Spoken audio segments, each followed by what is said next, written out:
The save was called World 1, no caps, no flair, just the default name I never bothered to change. Loading it felt like opening a shoebox of photos you didn't mean to keep. Chunks blinked awake, grass flatter than I remembered, the sky wide and quiet. I spawned on the hill above spawn point, right where I had stood years ago. And there it was, a line of rails, crooked, broken in places, stretching toward a half-finished station. The track ended midair above a pond, as though I'd intended to keep building but got distracted forever. A single minecart sat on the rails, frozen in time, its texture still the beta kind, dull metal, clunky wheels. Beside the track, a chest waited. Inside, rail X8, powered rail X2, redstone torch X1, and a sign with scrawled letters from my teenage hand. Finish this someday. I smiled, embarrassed and touched at once. Someday had turned into years. Yet here I was, standing at the station that never was, holding a chest full of promises. The station itself was barely more than a platform, 3 cobble walls, a roof of dirt slabs, torches placed high left, low right. I stepped inside and found another chest tucked in the corner. This one held only wooden pick, used, and bread X2. A sign leaned against it, reading, "First supplies. Don't waste." I laughed out loud. I remembered that version of me, stingy with torches, cautious with bread, proud of a wooden pick. I sat on the platform edge, staring down the line of rails vanishing into distance. Beyond them, I could see the outline of a tunnel bored into the hillside, torches glowing like pinned stars. I didn't remember where it led. Maybe nowhere. Maybe everywhere. The minecart wobbled slightly when I nudged it, as though eager after all these years. I placed the rails from the chest, patched a gap, and gave the cart a shove. It rolled forward, slow, clicking, carrying me into the unfinished tunnel of a younger me's imagination. The tunnel was crude, 2 blocks high, torches jammed unevenly, dirt bleeding through the ceiling. Halfway in, the track simply stopped, but the torches continued. I climbed out of the cart and followed them on foot, my boots crunching gravel laid as floor. Signs marked the walls. Almost there. Dig straighter next time. Trust me. At the end of the tunnel, I found a cavern. The walls were scarred with pickaxe marks, the floor littered with old cobble stacks I must have abandoned when my inventory was full. And there, in the middle, sat a crafting table and furnace, both in use for years. Inside the furnace, iron ingot X1. A relic smelted but never claimed. I left it there. Some things are better as offerings than tools. Beside the furnace, a chest waited. It held rail X12, sign X3, and a compass spinning. I pocketed the rails, but left the compass spinning in the chest. Directions didn't matter down here. What mattered was that the track wanted to continue.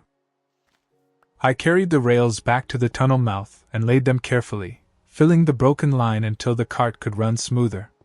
The clicking of wheels over new rails felt like music, like I'd tuned an old instrument instead of fixing a track. Outside, the square sky stretched open, brighter than memory allowed. The rails ended at the pond where I'd left them years ago. No bridge, no landing, just an awkward drop into water. I laughed at the audacity of younger me, convinced momentum would carry meaning across a gap. On the shore, though, I spotted another chest, half buried in sand. Inside, boat X1, fence X6, sign pre-written. The sign read, "Finish with water, not air." I placed the boat into the pond, tied it to a fence post, and built a little dock where the track ended. For the first time, the line didn't look broken. It looked like a transfer point, rails yielding to waves. I placed the pre-written sign at the dock's edge. "Change tracks here." I rowed the boat across the pond, following the glow of torches I didn't remember placing. On the opposite bank, the land sloped upward, and there, half covered by vines, was a structure. Just 4 cobble pillars and a roof of oak planks, like the skeleton of another station.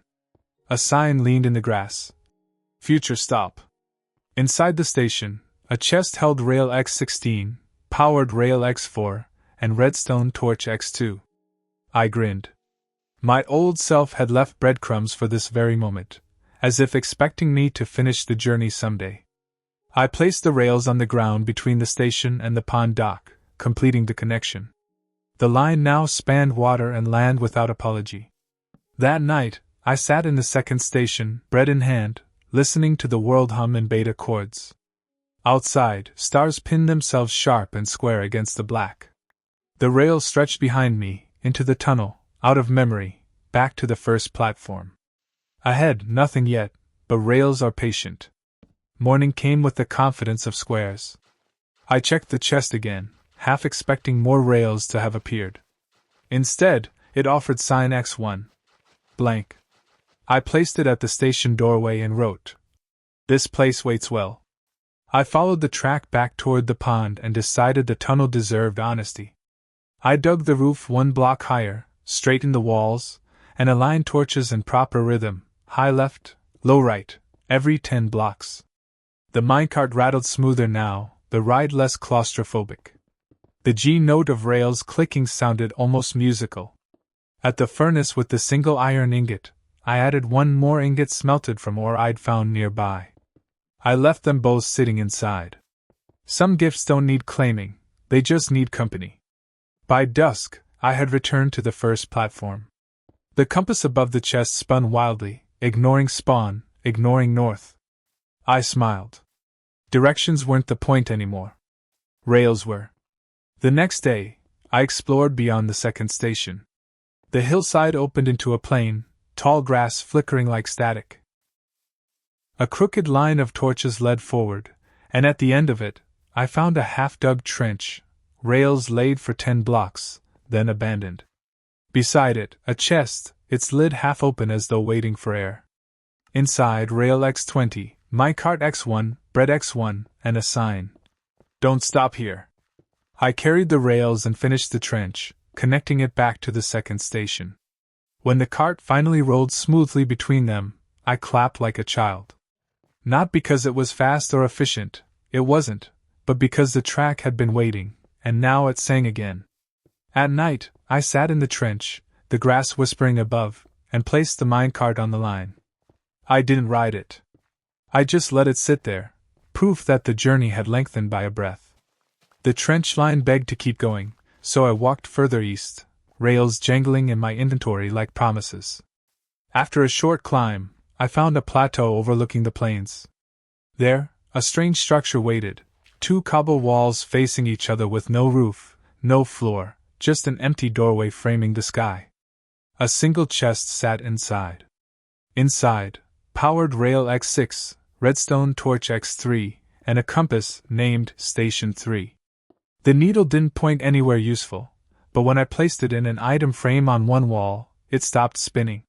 It felt less like a guide and more like an anchor, pinning this empty place to meaning. I built a small platform around it, nothing fancy, just oak planks and torches spaced like heartbeats. I named it Station 3 on a sign and ran rails up the slope to meet it. When the cart rattled up for the first time, stopping exactly where the compass hung, I laughed. After years of silence, the line was starting to breathe again. Night came while I was still at Station 3. I sat under the open doorway, looking out at the plains dotted with torches like distant stars. For the first time, I realized the line wasn't about speed. It wasn't about reaching some grand destination. It was about giving shape to space, linking pieces of a world that had always been waiting. At dawn, I opened the chest again. New loot had appeared, bread X2 and a sign, pre-written. The sign read, "Stations are just excuses to stop and see." I nailed it to the platform railing, facing the sunrise. Then I built a bench from oak stairs and sat for longer than the game required. Torches hummed quietly. The compass above the doorway held steady, like it approved. I followed the plateau downward and found a ravine cutting the land in half. At the edge, a torch still burned on a dirt pillar. A ladder led partway down but stopped, unfinished, leaving a sheer drop below. I descended carefully and found another chest wedged into a ledge. Inside, rail X12, fence X8, sign, pre-written. The sign said, "Bridge it. Don't fill it." So I obeyed. I spanned the ravine with oak slabs and rails, leaving the chasm open beneath. The minecart rattled across it, sound echoing against stone walls. I built fences along the edge, not to trap danger, but to give the void a handrail. At the midpoint, I placed the sign, "We respect what we cross." The bridge glowed with torches by nightfall, hovering like a soft spine above the darkness. It wasn't safe in the absolute sense, but it was safe enough to be trusted. On the far side of the ravine, the rails met another forgotten tunnel. This one was different, its walls lined with cobble, torches and careful rhythm, almost symmetrical. My younger self had clearly tried harder here. At the end, a small alcove opened into a stone chamber with a single bed, chest, and furnace. A sign on the wall. "Rest stop." Inside the chest, coal X5, bread X1, sign blank. Nothing flashy, but enough. I added a torch above the bed and wrote on the blank sign, "Still resting." Then I lay in the bed and let beta night pass in silence. When I woke, the chamber felt less like a room and more like a heartbeat stitched into the rail line. Every journey needs a place to pause. This was mine. Leaving the rest stop, I pushed the cart forward until the rails stopped in dirt. No signs, no torches. Just silence. It felt like the place where I'd run out of patience all those years ago. I knelt, dug forward a few blocks, and there it was, another chest, buried as if waiting. Inside, rail X24, torch X12, compass spinning. The compass wouldn't settle, even when framed. I set it above the chest anyway, letting its endless spin be a decoration instead of a flaw. Then I laid the rails, one by one, pushing the line deeper into stone. The minecart clicked forward again, its sound mixing with the steady tick of pick against rock. I carved a small window in the tunnel wall and placed a torch there, a tiny square of light for no one but me. The tunnel didn't care. It was enough that it existed. The tunnel eventually opened into a cavern where water spilled from the ceiling in a slow blue thread. I followed it down to a pool and found, tucked into the rock beside it, another chest. Inside, boat X1, sign, pre-written, torch X4. The sign read, "Sometimes rails end where water begins." I laughed quietly. This world kept insisting that endings were only transfers. I placed the torches around the pool's edge, their glow bouncing in ripples. Then I set the boat in the water, though I didn't row away yet.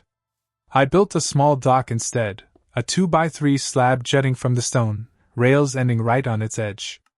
The cart rolled down and clunked gently into the dock, like a heartbeat finding rhythm. Above the dock I hung the sign, "Station 4." Not a platform, not a building. Just a quiet pool holding water and torchlight, willing to carry me forward if I wanted. When I finally rowed the boat, the cavern stream pulled me into a narrow channel. The ride was clumsy, but it carried me out into daylight. I blinked, surprised. The channel spilled into a wide bay. Across the water, a cliff rose, flat-faced and striped with coal. At its base, I spotted torches. I paddled closer and found another sign, weather-worn but legible. "Next track here." Beside it sat a chest with rail X10, powered rail X2, redstone torch X1. It was hardly enough for grandeur, but it was enough for a beginning. I laid the rails along the cliff base, careful and slow. Each click of placement felt like a sentence fragment, waiting to be continued. When night fell, I camped beneath the overhang, watching the torches burn steady against the stone. The bay reflected their glow in ripples, like the world was nodding along. The next morning, the chest had changed. Now it offered bread X2 and a sign, pre-written. It said, "Eat before you climb." I obeyed, finishing the bread as I started carving a staircase up the cliff. The climb was steep, each block cut like punctuation marks into stone. At the top, the world opened into a plateau of grass dotted with sheep. In the middle stood a lonely fence post with a torch on top, and beneath it, a chest. Inside, fence X12, rail X16, compass steady. This compass, unlike the others, locked to the pond dock far behind me. A reminder that all journeys keep their first home in view. I placed rails along the plateau, circling the torch post. It wasn't practical, but it felt like drawing a halo around a memory. I named it Station 5 and let the compass hang above. From Station 5, the land sloped into a forest. Torches guided me through, though some were broken, missing, scattered. At the far edge, a bridge of dirt stretched halfway across a river before crumbling into nothing. A chest sat at the abrupt end. Inside, rail X8, slab X6, sign, pre-written. The sign read, "Finish only as far as you can stand." I extended the bridge 6 slabs further, laid the rails, then stopped. I resisted the urge to finish the span. Instead, I built a bench at the cutoff point and wrote on the sign, "To be continued by whoever cares." I sat there until the square sun slid down, turning the river orange. At night, the unfinished bridge glowed with torches, a beautiful contradiction, half a promise, lit anyway. The next dawn, I returned to Station 3 on the plateau, curious if its chest had changed.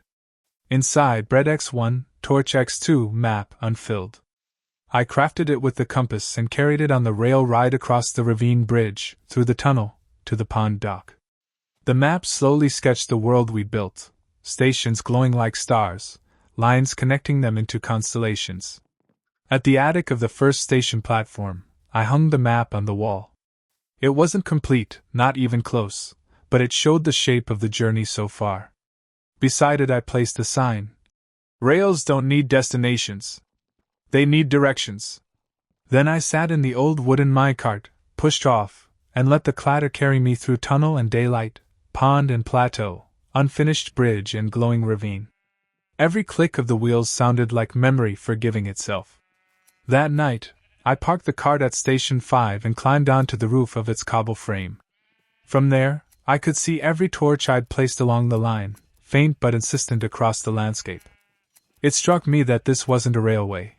It was a pulse, beating slow and square. In the morning, the plateau chest offered something new, sign pre-written. It read, "Loop it back someday." I laughed. The line wasn't asking me to finish. It was asking me to circle, to return, to keep walking. I carried the sign down to the unfinished bridge, nailed it at the cutoff, and left the rails dangling into space. A promise deferred, waiting kindly. From the unfinished bridge, I followed the river downstream. Torches appeared here and there, faint echoes of a younger me leaving breadcrumbs. Eventually, the river widened into a lake, and on its far shore sat a small cobblestone hut. I didn't remember building it, yet it carried my style, square, cramped, practical. Inside, a chest waited. It held boat X2, rail X6, sign, pre-written. The sign read, "Water is a track too." I rowed a boat onto the lake and laid 6 rails on the hut's floor, as if to honor both instructions at once. The rails led nowhere, but the boat drifted in circles just outside, completing the point. That night, I placed the sign above the hut door. The words glowed faintly in torchlight, and the lake reflected them, as if even water wanted to agree. Morning at the hut brought a surprise, a compass on the chest, steady this time, pointing back toward the first station platform. It felt like the world reminding me that every new stop was still tied to the beginning. I rowed across the lake, following its needle, and returned to the first platform. The chest there, unchanged for years, now offered a book and quill. Inside, one line. "This line is yours again." I placed the book on a lectern I built hastily from oak slabs. The platform felt different immediately, less abandoned, more like a chapter heading. I sat there for a while, listening to the cart clunk against the track, the platform humming with square patience. I decided to test the compass's loyalty. From the first platform, I walked the rails all the way back to Station 5 on the plateau. The compass needle twitched, then locked steady again, this time pointing toward the lake hut. It wasn't guiding me back. It was guiding me forward, to the most recent station. The chest at Station 5 confirmed it. Inside, torch X4, fence X4, sign pre-written. The sign said, "Forward can still mean home." I laughed. Even my old world had better wisdom than I often carried. I placed the fences around the plateau torch post, a tiny corral for a light. Then I sat on the bench and ate the last of my bread, content that even incomplete rails knew how to keep pointing. The next morning I built something new, a bell tower at Station 3. Just 4 cobble pillars, a ladder, and a note block tuned to C. I placed the rail chest compass inside, framed on the wall. When I climbed up and struck the note, its sound carried faintly to the trench line below. At dawn, the chest at Station 3 rewarded me with bread X1 and torch, renamed Listen. I placed it inside the tower, just beneath the note block, so the word would glow alongside the sound. That night, I rode the cart between stations and heard the note echoing down the plateau slopes. The line had found its voice. The ravine bridge looked different when I returned. Torches burned brighter, though I hadn't replaced them. Halfway across, a new chest had appeared on the railing. Inside, Fence X2 sign pre-written. The sign read, Hold steady. I used the fences to strengthen the rail sides and placed the sign on the midpoint post. Standing there, I looked down at the dark chasm, lava flickering faintly below. The bridge didn't erase the danger. It just gave me a way to acknowledge it without falling. That felt honest. I let the cart rattle across, each click like an exhale. On the far side, the rest stop chamber still waited with its bed and furnace, holding the word. Still resting. I sat there longer than I meant to. Beyond the rest stop, I carved the tunnel further. Torches aligned, rails extending, the cart rattling deeper into stone.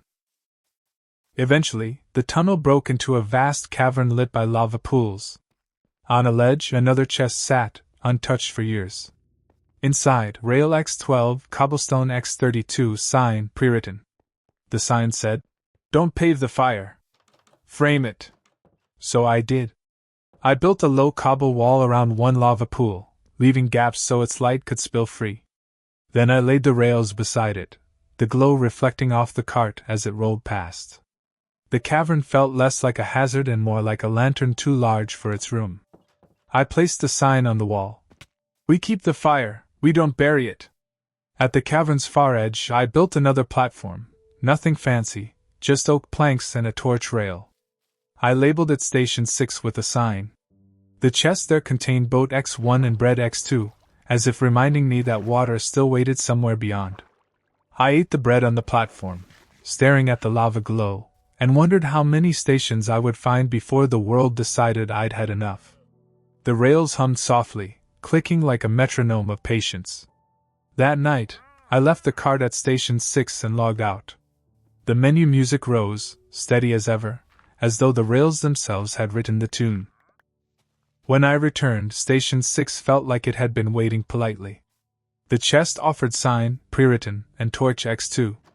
The sign read, This far is already enough. I smiled, but I wasn't ready to stop. I carried the torches down a side tunnel, lighting as I went, until I reached a narrow crack where water seeped through. Following it, I broke into daylight. The tunnel opened onto a shoreline I didn't know I'd ever visited. Sand stretched, dotted with torches, old ones, faint but loyal. At the water's edge, another chest waited. Inside, boat named Continue. I placed the boat and rowed out. The sea felt endless, the square horizon folding forever. But behind me, the glow of torches along cliff and cavern reminded me, even oceans can be stitched to rails, if you leave enough light. I reached a small island, just stone and one oak tree. At its base stood a station frame, 4 cobble pillars, roof unfinished. A chest inside held rail X10, fence X4, and a compass, spinning. I placed the compass in a frame on the pillar. It spun madly, refusing to settle, and I decided that was its truth.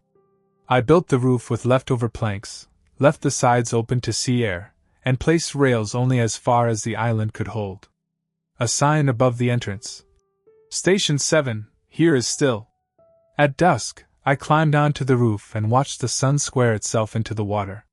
The unfinished station glowed with torches, more honest than perfect. It didn't need to lead anywhere. It just needed to be here. Morning at Station 7 came with gull sounds that weren't in the game but lived in memory. The chest now offered bread X1, sign pre-written. The sign read, Sometimes travel is just staying with the view. I ate the bread on the roof, staring at the sea. Then I rowed back towards Station 6, following the glow of torches I'd left along the way. The cart waited there, clunky, patient.